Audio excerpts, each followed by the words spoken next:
Hello friends, अगर आप हमारे चैनल पर नए हैं तो सबसे पहले हमारे चैनल सब्सक्राइब कर लें, क्योंकि मैं ऐसी नई नई वीडियोज आपके लिए रोज़ लेकर आती हूँ।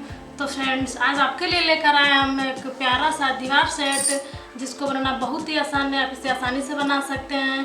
तो इसको बनाने के लिए आपको पुरानी चूड़ी आसानी से मिल जाएंगी। तो ऐसे ही और दीवार सेट देखने के लिए हमारे चैनल सब्सक्राइब करें, वीडियो को लाइक करें और ज़्यादा से ज़्यादा शेयर करें। तो चलिए स्टार्ट करते हैं वीडियो बनाना। Thank you.